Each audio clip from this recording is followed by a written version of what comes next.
हमने दीपावली का त्यौहार, जो कि एक हमारे सभी त्योहारों में से एक प्रमुख त्यौहार है, उस पर भी सरकार के निकम्मेपन की वजह से और हमारा कुप्रबंधन जो डीटीसी का मैनेजमेंट है, उसकी वजह से 3 माह से हम लोगों को पेंशन नहीं मिली है। और किस तरीके से हम लोगों ने अपने घरों में दीपावली का त्यौहार तक हम नहीं मना पाए हैं, इससे बड़ी और सरकार के लिए शर्म की बात कोई हो नहीं सकती है। मैं डीटीसी सेवानिवृत्त कर्मचारी संघ का महामंत्री होने के नाते ये आप सब लोगों को बताना चाहता हूँ कि हमने पिछले 5 महीने के अंदर 40 से ऊपर पत्र लिखे हैं। हमने कोई अथॉरिटी दिल्ली की नहीं छोड़ी है, चाहे अपना प्रशासन से लेकर के, चाहे सरकार से लेकर के, चाहे एलजी महोदय तक। हमने कई बार पत्र लिख करके इनको बताया कि हमें पेंशन नहीं मिल रही है, हमें पेंशन नहीं मिल रही है और हम कितने परेशान हैं। हमारे लिए कोई मेडिकल योजना भी नहीं है, जिसकी वजह से कि आज इलाज कराना तक बुजुर्ग लोगों के लिए दुर्भर हो गया है। उसके बावजूद भी ना तो हमारे एलजी साहब ने अभी तक सुनी, ना हमारी सरकार ने सुनी और ना ही हमारी पक्ष और विपक्षी किसी अन्य पार्टियों ने सुनी।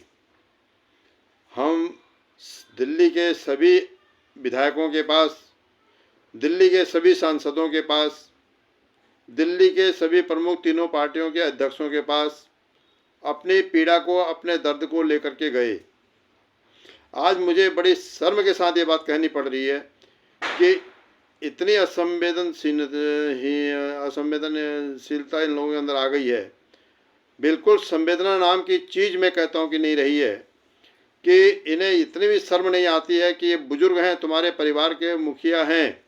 जब इलेक्शन का समय आता है तो ये लोग हमारे को चाचा, ताऊ, काका सब कहते हैं, दादा, परदादा सब बनाते हैं।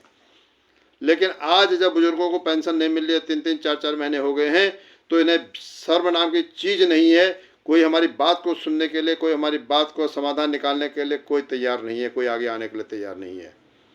मैं आज इस वीडियो के माध्यम से अपने अंदर का दर्द, अपनी पीड़ा, 21,000 कर्मचारियों का हम प्रतिनिधित्व करते हैं। इस पीड़ा के साथ मैं आप लोगों को बताना चाहता हूं कि इसका आने वाले समय में, इलेक्शन में आप लोगों को खामियाजा भुगतना पड़ेगा, जो आज आप हमारी बात को सुनने के लिए कोई तैयार नहीं है।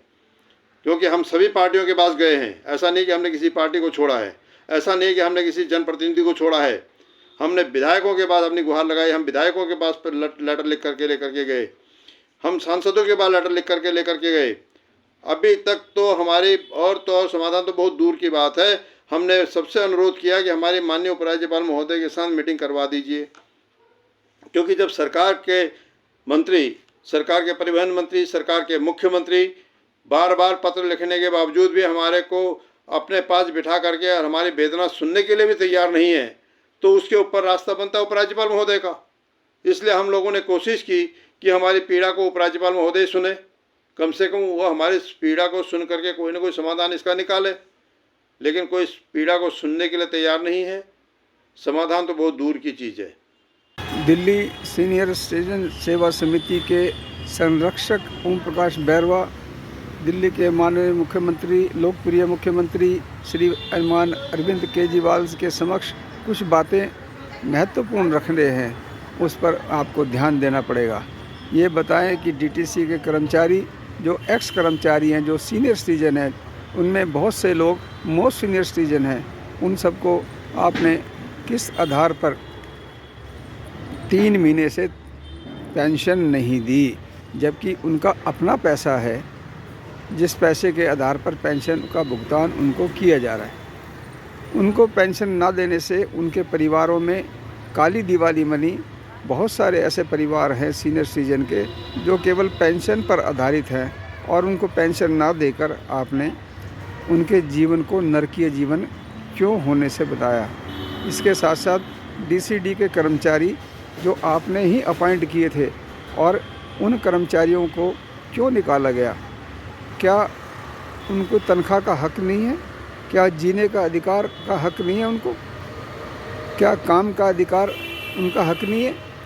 आप दूसरे राज्य में चुनाव प्रचार करते वक्त कहते हो कि दिल्ली की सरकार के पास खजाने की कोई कमी नहीं, और हम लोगों को की समस्याओं को सुनते हैं, उनका समाधान करते हैं। तो मैं हमारी समिति की ओर से आपके समक्ष ये प्रश्न रख रहा हूँ कि डीटीसी के कर्मचारियों को पेंशन 3 महीने से क्यों नहीं दी, चौथा महीना क्यों ड्यू हो गया, और आगे रेगुलर पेंशन मिले उसके लिए आप क्या कार्रवाई करने जा रहे हैं। डीसीडी के कर्मचारी जो दिल्ली सिविल डिफेंस के वॉलंटियर थे जिनको आपने अपॉइंट किया, उनको क्यों निकाला, और उनकी तनख्वाह मासिक वेतन क्यों नहीं दिया? क्या उनको रोज़गार लेने का हक नहीं? वो दिल्ली के नागरिक नहीं? क्या वह अपनी मर्ज़ी से अपॉइंट हुए? तो ऐसे अनेक सवाल हैं जो दिल्ली की समस्याओं को लेकर, कर्मचारियों को लेकर, नागरिकों को लेकर आपको देने चाहिए। बाहर चुनाव प्रचार में खूब प्रचार करें, आप ये प्रचार भी करें कि दिल्ली के पास पैसा बहुत है, लेकिन दिल्ली सरकार पैसा होते हुए भी और डीटीसी के कर्मचारियों को पेंशन नहीं दे रही है, महिलाओं को, वृद्धों को पेंशन नहीं दे रही, और डीसीडी के कर्मचारियों को निकाल दिया हमने, उनको काम नहीं दे रही। ये बात भी साथ साथ रखो ताकि समक्ष जनता के दोनों पक्ष आ जाएं और फिर जनता निर्णय करे उसमें कि कौन ठीक कौन गलत।